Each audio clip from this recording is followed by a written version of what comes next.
Sam TV, la lumière salvatrice. Nouril Mutalsam TV, Nouril Mutalsam TV, la quintessence de la... Assalamu alaikum, ladies and gentlemen, dear disciples, dear Nouril Mutalsam viewers.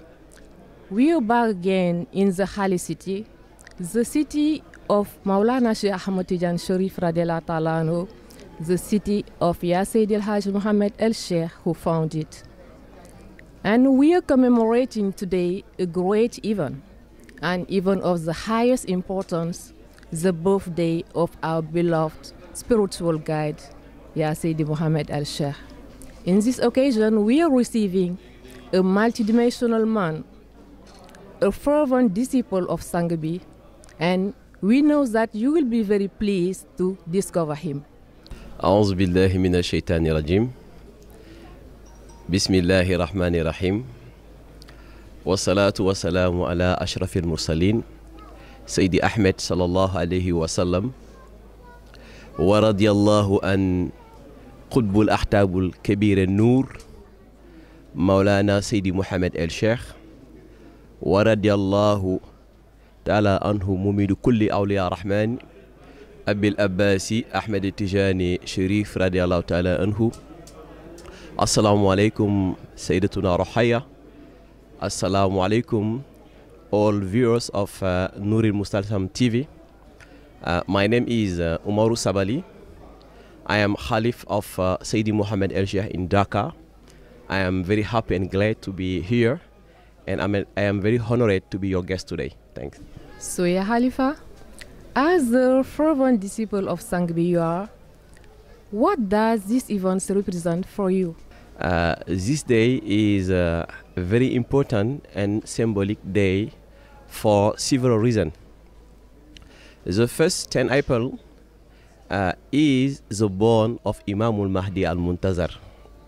The second, in 1997, 10 April, Maulana Ahmed Tijani Sharif give the Tijaniya world, give the legacy, give the secret of Tariqa Tijan to Sayyidi Muhammad El-Sheikh.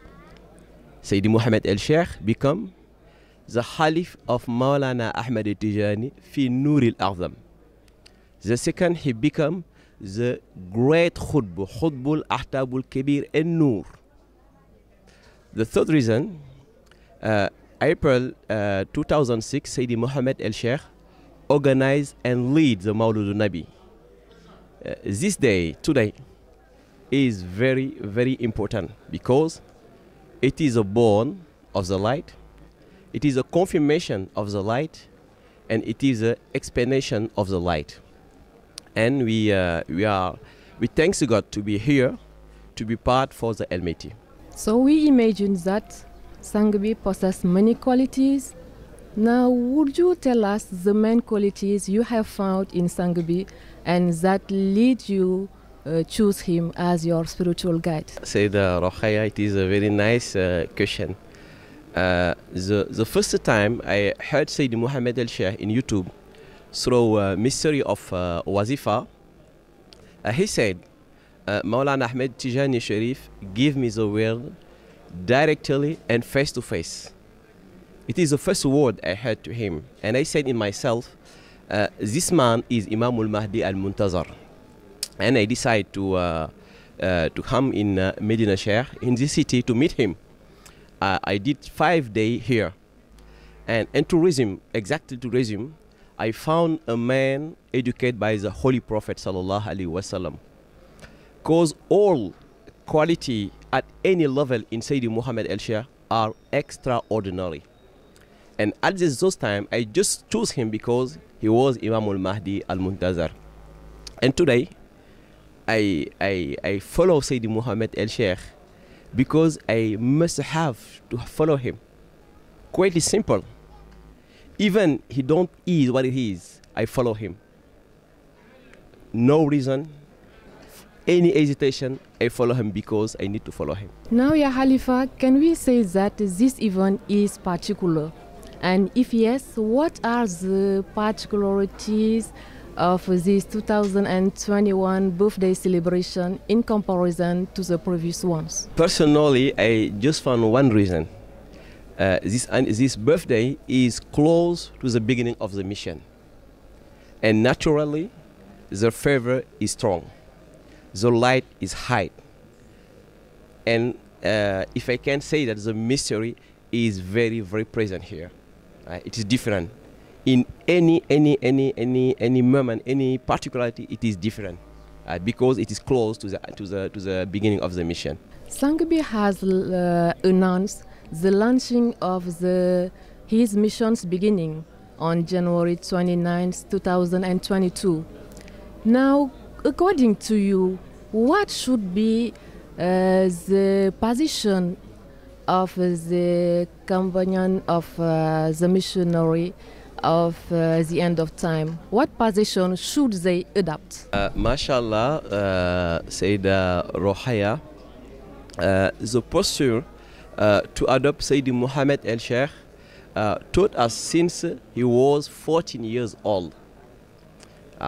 All companions, like Prophet companions, like Maulana Sheikh companions, we need to be scrupulously attached to Allah, closely living with Sayyidi Ahmed sallallahu alaihi wasallam, to be day to day with Maulana Ahmed Tijani, to be religiously and spiritually strong, to be ready to follow Sayyidi Muhammad El-Sheikh whatever the price. It is what he taught us, and it is a posture to adopt, to go with him without and whatever the price. En transition, donc, nous allons quitter la langue de Shakespeare et retrouver celle de Molière pour un bref résumé. Donc, Ya Khalifa, pouvez-vous nous résumer en quelques phrases ce que représente l'événement pour vous en tant que fervent disciple de Sangabi? Quelles sont les qualités qui vous ont attiré, séduit chez cet homme de Dieu, et également quelle serait la particularité de cet événement par rapport aux éditions précédentes, et enfin quelle est la posture à adopter par les disciples, les compagnons du missionnaire de la fin des temps? Mashallah, Sayyida Rohaya, je te remercie de l'invitation, je suis très honoré.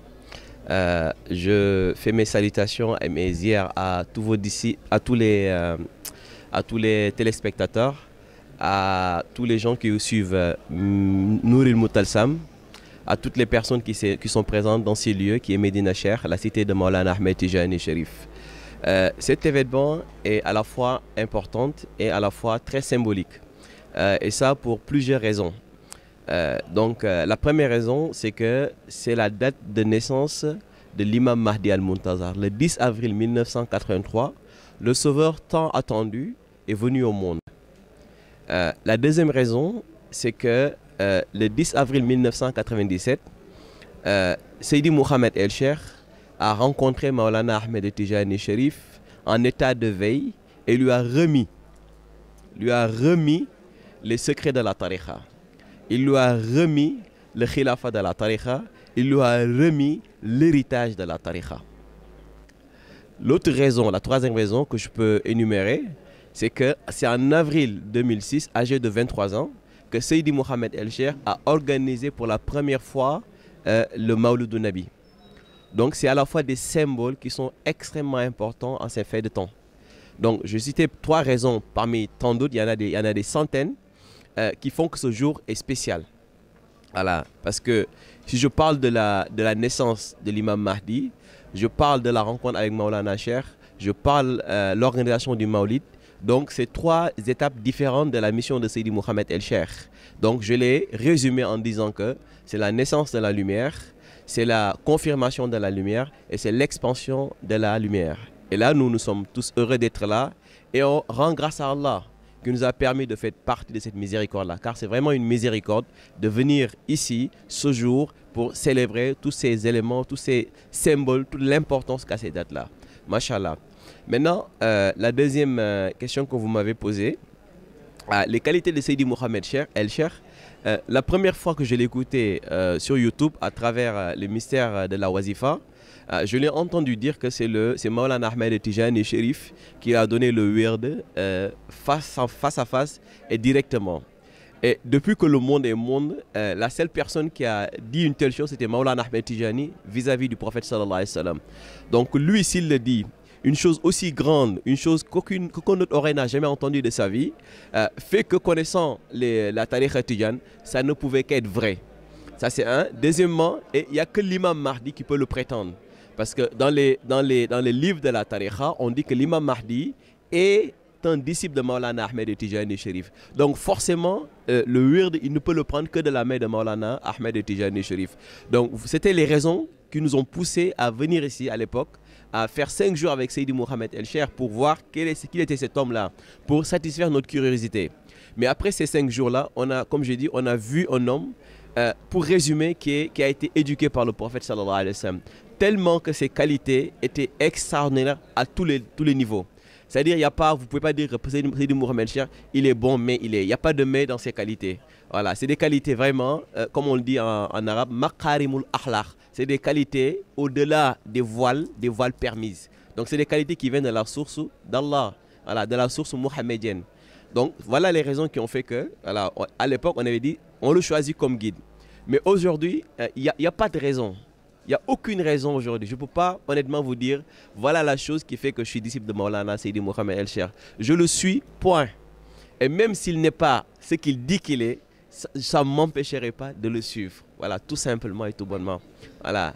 Maintenant, la particularité de ce jour, par rapport au début de la mission, comme je l'ai dit, ce jour est la dernière anniversaire avant l'avènement de la mission. Donc en quelques jours, résume Seydi Mohamed El Cheikh pour moi, à l'âge de 14 ans jusqu'à maintenant, tout ce qui s'est passé, tous les phénomènes mystiques, le fait qu'il est allé à la Mecque, le fait qu'il est allé à la Fès, les tournées nationales, toute cette lumière-là, la préparation, la tarbia de ses disciples, tout ça marque ce jour, comme on peut dire, l'apothéose de 97 à maintenant. Voilà la particularité de ce jour. Donc forcément, la ferveur, elle est beaucoup plus forte aujourd'hui. Et la lumière, elle est beaucoup plus intense. Et les mystères sont beaucoup plus présents. Machallah.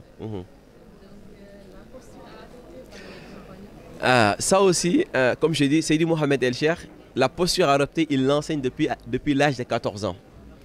À l'image des Sahabatul Kiram qui accompagnaient le prophète sallallahu alayhi wa sallam, qu'Allah a magnifié dans le Coran, à l'image de ce qui accompagnait Maulana Ahmed Tijani Chérif. La posture, elle est identique, il n'y a aucune différence. C'est-à-dire rester attaché à Allah de manière rigoureuse, de manière forte, de manière à ne pas, de manière à se s'enlacer avec les fils d'Allah, c'est-à-dire s'attacher complètement, disparaître, s'extraindre dans Allah. Voilà ce que nous a enseigné Seydi Mohamed El Cheikh, d'être accompagné du prophète Allah sallallahu alayhi wa sallam, comme si on le voyait.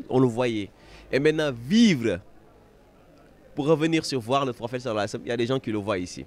Voilà, vivre avec Maulana Ahmed Tijani comme si on était dans la même maison. Voilà, et maintenant être spirituellement prêt, rigoureusement, islamiquement aussi prêt sur des fondements, parce qu'il faut qu'on le dise, nous on est basé sur les fondements de la charia de manière solide. Voilà, il n'y a aucune autre personne sur cet univers-là qui est aussi attachée au principe de la charia que les disciples de Seydi Mohamed El Cheikh. Ça, je défie tout le monde. Les gens sont attachés à la sunna, sont attachés à la charia. Donc tout ça fait que nous sommes prêts. Voilà, nous sommes prêts à accompagner Seydi Mohamed El Cheikh dans sa mission, quel que soit le prix. Voilà, quel que soit le prix. On a tout donné pour cette mission. On est prêt à tout donner. Voilà, donc pour résumer encore, c'est-à-dire aujourd'hui, nos collègues dans cette mission, c'est les Sahaba. Voilà, en termes de volonté, en termes de détermination. Donc on est prêt. Quel que soit le prix, on est prêt. Thank you so much, Ya Khalifa. It was a pleasure. It was a great honor to receive you today. And we understand now that's why Sangabi calls you so affectionately his right-hand man. Thank you so much. Dear Nouril Moutal Sam viewers, we thank you so much and we give you appointment in another event, another date, in another place and with another guest. Thank you so much. No. Nouril Moutalsam TV, la lumière salvatrice. Nouril Moutalsam